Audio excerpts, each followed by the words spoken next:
Right, so that is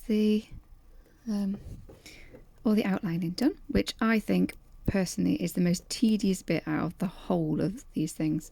I like doing the background, I like piecing the background, I like cutting out the applique, I like doing all the colours and bringing them to life. I do not like doing this bit, and I think it's because it just looks naff. There's no way around it. It's tiresome, you've got to get all the sewing down, and while you're doing it you think, this is not very good.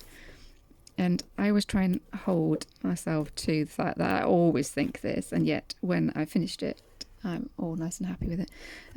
Something to note here, I didn't sew the butterfly of the wing in the same way that I didn't do it on the block 1, because I don't want a harsh line between that tip. I want it nice and soft. So I'm just going around and I'm trimming all the ends on the front, and I'm not bothering with the back.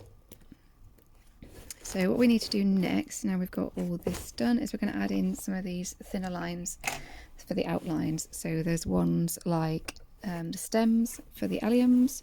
We need to add in the eye, an eye here. What else do we need to do? I actually added these ones in as I was going along.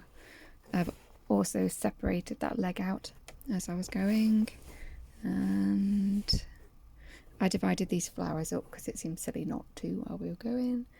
So this one needs a little stem for the hyacinth, and we need to add the branches for the blossom, but I think we're going to do that afterwards because I'd like to do it so that we can sew these behind, and then otherwise it's a bit, if you start sewing outlines then you've then got to not sew over them when you're doing these things, drawing around the leaves, and it's a bit awkward. But I will add in the stem of the tulip, and on the whole you want to keep them quite thin. Now this one's a bit awkward, in part because the stem is not, I obviously didn't position this where it's supposed to be, because it should be that this stem hits this allium, but it clearly doesn't. So I'm going to just sew a nice straight line. So when you're doing this, it's a bit like riding a bike or a motorbike or whatever, and no car. You look where you want to go, not where you don't want to go. Okay, so I want to come down here. So I'm just going to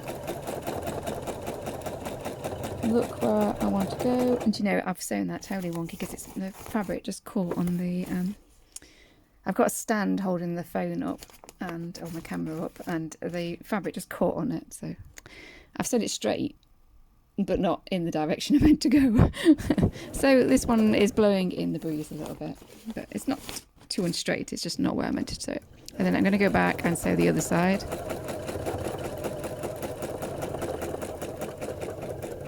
And I think I'll go down one more time this side. Probably won't bother with the other side. Okay, and then this one. So I guess this one I'm going to come down. I guess it will be here. Again, I don't think I was paying much attention when I was positioning them. They don't seem to match up to where they were supposed to. I'm going to pretend that he's coming down to this leaf over here.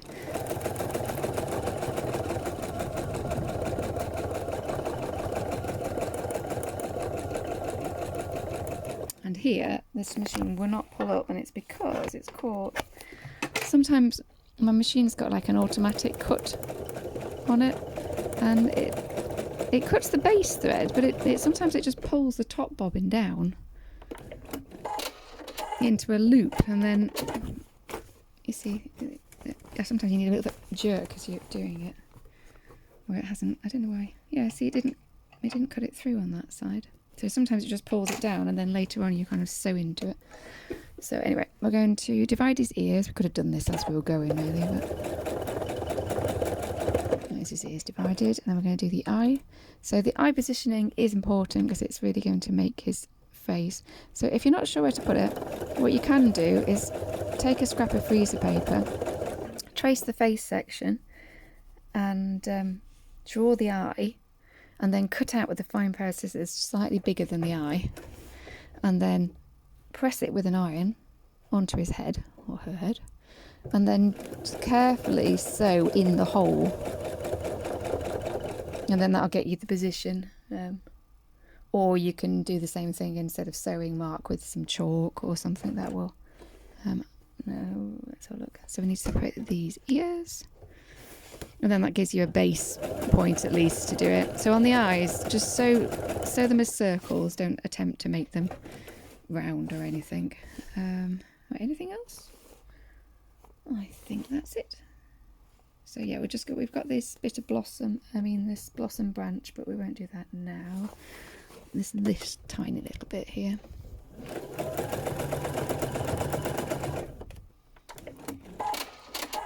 So yeah, that's it. So that's a good way of doing the eyes if you're struggling with them.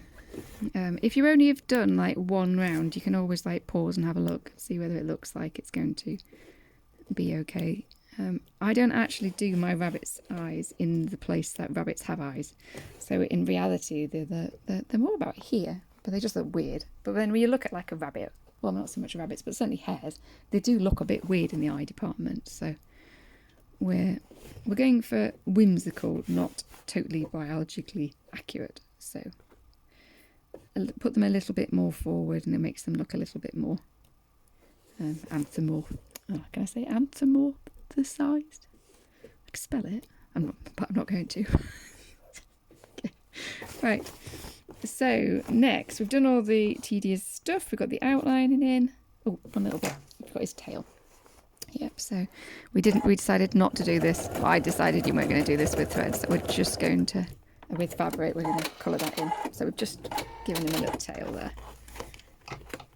There we go. Right, so we're now going to start changing the threads. Although actually I am going to go and put my feet up for 5 minutes first. So we will bring them to life, and it looks so much better. So just kind of don't give in at this point and think you're not going to finish, because they just look better and better when we add on. Which I always think it's a shame when you see people and they finish at this point, because this is not the best they could look. Okay, so hold hard. We will carry on the journey.